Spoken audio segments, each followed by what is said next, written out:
Coucou tout le monde, j'espère que vous allez bien. Nous allons bientôt attaquer la déco, mais avant, il faut faire des poignées au tiroir. Pour ce tuto-là, je vous conseille de faire des petites poignées en papier. Pour une raison que je vous l'ai dit, je vous l'ai dit que c'était un tuto mystère qui était spécialement adapté à celles qui n'ont pas de scrap room et qui n'ont probablement même pas un bureau quelque part et qui donc sont obligées d'aller scraper sur la table de la cuisine ou sur la table de la salle à manger et de tout installer et vite débarrasser avant l'heure de préparer le repas, avant que les enfants arrivent pour faire les devoirs, etc. parce qu'ils vont avoir besoin de la place. Donc, on va faire évidemment quelque chose pour que les tiroirs ne s'ouvrent pas pendant qu'on transporte notre tuto mystère. Et pour que les tiroirs ne s'ouvrent pas, il faut que les tiroirs soient bloqués. Et pour que les tiroirs soient bloqués, il ne faut pas qu'il y ait des poignées épaisses qui gênent. Donc, on va faire des poignées en papier. Alors, la poignée en papier, vous découpez... Pardon pour le bruit. Vous découpez une bande de 2 cm, puis... vous faites un pli à 1,5 et vous coupez à 3. Voilà. Et vous recommencez. Un pli à 1,5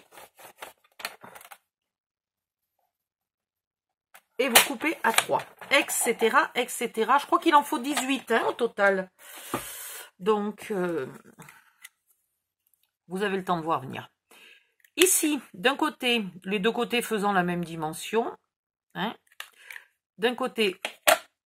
là, vous arrondissez. Ici, vous marquez le pli. Puis, vous prenez n'importe lequel de vos tiroirs, puisqu'il faudra tous les faire. Et vous mesurez le milieu du tiroir.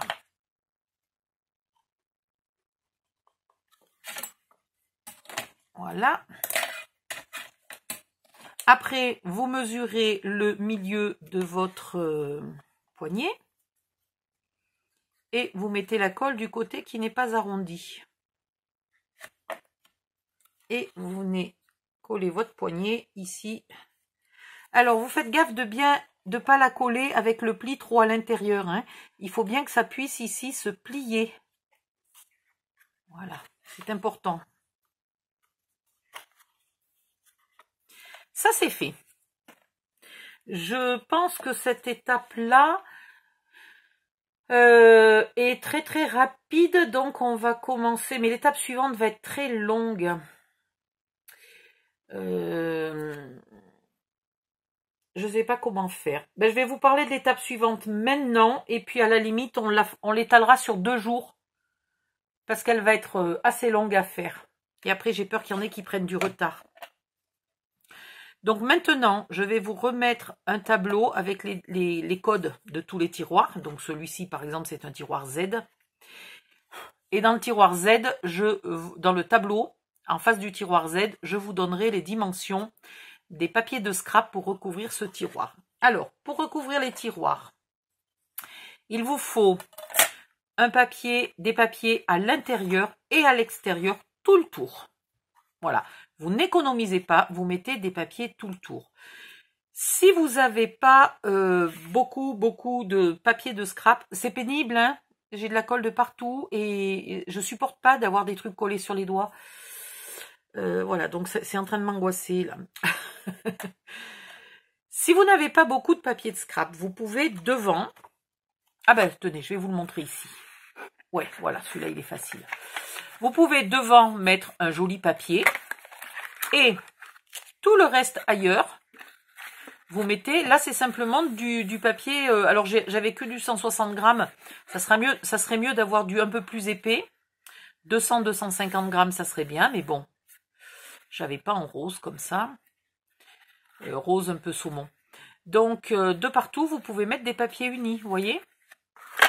Ça, c'est pas un souci, qui est quand même assorti à mon devant, et que de toute façon, on ne voit que quand on ouvre le tiroir. Donc, le devant est très décoré. Ça vous permet d'économiser. Et dans ce cas-là, 1, 2, 3... 4. Allez, il vous faudra à peu près 4 feuilles, un truc comme ça. 4... Ah non, parce qu'il y a à l'intérieur 4, 5. En tout cas, il vous faudra bien moins qu'un bloc 30-30 pour finir tout le meuble si vous mettez des papiers unis à l'intérieur. Si vous mettez des papiers de scrap de partout, il vous faudra, à mon avis, largement 2 blocs. Ah oui, alors, si je vous dis 2 blocs, ça dépend. Il y a des blocs qui ont que 10 pages ou même des fois 6 pages. Il vous faudra au moins une vingtaine de feuilles. Hein. Voilà. Donc, faites attention. Mettre du papier uni à l'intérieur peut être une très bonne idée. Si vous avez mis un papier vintage à l'extérieur, à l'intérieur, vous pouvez mettre par exemple du papier craft. Ce que vous voulez. Voilà, à vous de voir, à vous de trouver. Je vais vous donner les dimensions et vous faites absolument tous vos tiroirs intérieurs, extérieurs. Je ne vous donne pas encore les dimensions là pour décorer ces parties-là. Puisque ces parties-là, je pense que ça serait quand même sympa qu'on les fasse avec du joli papier. Pas avec du papier uni.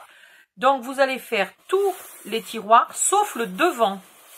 Le devant des tiroirs, vous ne mettez rien, on le fera plus tard. Donc on va se retrouver demain, quand on aura fait décorer tous nos tiroirs. Donc vous collez vos poignées d'abord et vous décorez les tiroirs après. Comme ça, là, le morceau que vous allez venir coller ici vient consolider la poignée. Et vous êtes obligé de décorer vos tiroirs parce que sinon, regardez. Voilà ce que ça donne un tiroir qui n'est pas décoré. Et voilà ce que ça donne un tiroir qui est décoré. Je vous montre. Voilà, regardez la différence. Et c'est les mêmes, hein. Je triche pas, hein. Je triche pas, c'est les mêmes. Et c'est que du 160 grammes. Voilà, et ça fait un tiroir qui est, bien qu'il soit très grand, est quand même solide. Voilà, donc vous êtes obligé de décorer vos tiroirs extérieurs, intérieurs et extérieurs, et avec cette colle-là. Les autres ne durcissent pas pareil, donc si vous n'avez pas celle-là, et comme en ce moment tout est fermé... Ah ben non, je sais pas, puisque ce tuto sera en mai, c'est peut-être pas tout fermé. Bon, en tout cas, depuis le temps que je vous conseille d'acheter celle-là pour faire tous les mini-meubles et les boîtes, parce qu'elle durcit le papier.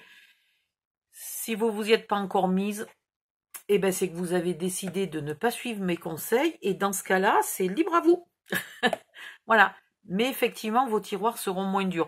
Si vous n'utilisez pas cette colle-là, surtout, dans ce cas-là, vous prenez du papier là de scrap. Style, j'en sais rien moi. Hein. Allez, on en prend un au hasard. Hop. Voilà. Vous prenez du papier comme ça qui est en 250 grammes. Hein, vous ne recouvrez pas avec du papier 160 grammes. Vous prenez du 250 grammes. Ça pourrait être très joli avec un papier vintage. Hein, de faire l'intérieur des tiroirs en bois et en tissu. Voilà, ça serait très joli. Ça serait une bonne idée. Et au moins du 250 grammes si vous avez une mauvaise colle. Si vous avez une très bonne colle, le 160 grammes peut faire l'affaire recto et verso. C'est tout ce que j'ai à dire. Je réfléchis. Tac, zim, boum. Oui, allez-y. Donc, vous mettez bien toutes les poignées. Et après, vous décorez vos tiroirs, sauf le devant, là. Le devant extérieur, vous ne mettez à rien. Alors après, si vous avez des jolis papiers de scrap, vous pouvez peut-être mettre du papier uni à l'extérieur et du papier plus joli à l'intérieur. Et puis, vous garderez le plus joli pour mettre devant. Voilà, j'ai fini de blablater. Ouais, j'ai fini de blablater. On se retrouve dans la prochaine vidéo. Bye bye, à bientôt.